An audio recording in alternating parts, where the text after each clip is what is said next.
Hi folks, welcome back to the Addicted Bookworm. I was not going to do another video. My last video was going to be the Christmas thing, but I decided to go ahead and do another video because I just finished The Ghost of Marrow House, the first book in the Haunting Danielle series by Bobbi Holmes. All right, so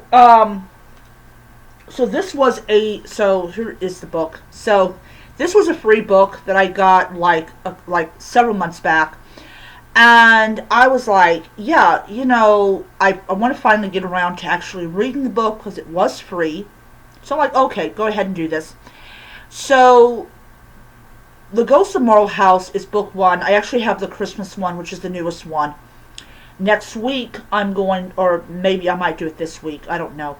I'm going to get book two, but I might wait till next week because I want to actually finish the Christmas one before I get the second book.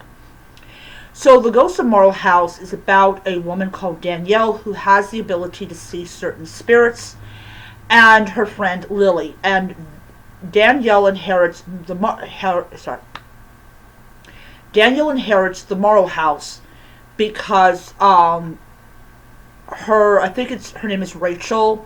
She died, and in the will, she left Marrow House and all of its contents to Danielle, and the rest of the parts of her estate was going to go to various charities. So Danielle comes into it, and the house is in really great condition. I mean, you would think that a house that is over 100 years old would be like run down and I mean, all this stuff. It's not. It's actually in really good condition. There's only a couple things that Danielle has to do to it. Well, the house comes with a ghost named Walt Marrow. Walt Marrow died in the 20s, and he's haunting his house. And when he discovers that Danielle can talk to him, remember, this has like CBS Ghost vibes with it. He kind of is like, oh great, I can talk to someone. So Danielle she's having this conversation and everything, and of course he has some pretty outdated beliefs, but he's more inclined to be more open about new things, which is great. But the thing about it is that he can't smell the ocean. The Marrow House is not too far from the ocean, and you should be able to smell it from where you live at. He can't smell the ocean, and he's really depressed about that. So over the course of the book, Danielle discovers things about what happened in the 1920s that a lot of people wouldn't have cared to know. One of the things that really intrigues Danielle is Walt's autopsy report. Now, I discovered a couple things about people who commit suicide I wish I could unknow, but I'm not going into that because it's too graphic and gross. But what happened is they had a doctor who came in and did Walt's autopsy, discovered a wound in the back of his head, and also that he had marks on his neck. Well, he assumed that the marks was done by the rope because supposedly Walt Marrow committed suicide.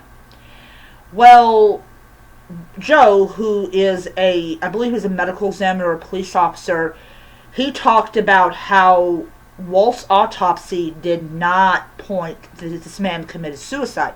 In fact, it pointed that Walt was in fact murdered because of the signs that you can see in like people that die of hanging themselves.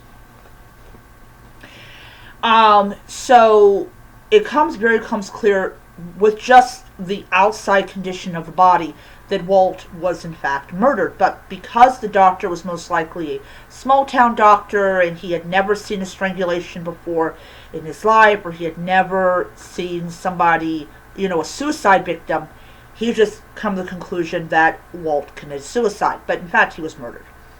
And who murdered him? Well, his wife's brother. That's who murdered him, because the spirit of Walt's deceased wife. Basically, sorry, what the heck? There we go. Alright, sorry. It's doing its thing. Basically, she basically tells her, yeah, this is what happened. She died when she got hit by a car. She was back in Marrow house, which was weird. And then she saw her brother, killing Walt. So it all came out that Walt was in fact murdered by his brother-in-law. And then in between all that, you have this break-in at Marrow house because of an article that had been released about this necklace that that this woman called Eva had. It was a beautiful 14-karat gold necklace with diamonds and emeralds. It wasn't an expensive piece, like back then it wasn't expensive, but it had, sentimental value.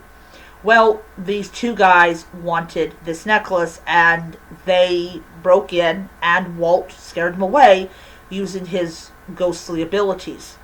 Think of Trevor, but a lot more effective. So Walt tells Danielle where the necklace is at, and of course, Lily and Ian, who is responsible for the fact, well, Ian is kind of responsible for the fact is that the house is broken in the first place. They take it to an appraiser because Walt said the gems are not real. They were actually replaced with fake ones. Well, it turns out they were not replaced with fake ones at all. They actually were in fact real.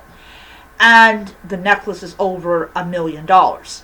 And Walt's like, wow, prices have gone up a little bit. Wow, you definitely act like you're rich. So while the killer has been dead for a very long time, the idea that finally the truth came out that Walt was murdered does mean a lot more to Walt than he can imagine. And he can finally smell the sea. But he's not gone. He's not gone. Alright, so what did I think about The Ghost of Marrow House by Bobbi Holmes? Absolutely enjoyed it. I loved this book a lot. I thought this book was wonderful. It's a classic, who done it, but the people that did it are dead and gone, and basically just trying to, clarify the truth about what happened a long time ago. I am definitely looking forward to reading the Christmas one. I think the Christmas one is probably going to be really good. But next week, I'm going to get The Ghost Who Loved Diamonds, which is the second book in the series. And I'm going to get every single one of them every week until I am at the Christmas one again. Alright, so that is my video. I hope you enjoyed it, and I'll see you guys in the next video, which will be next. Bye.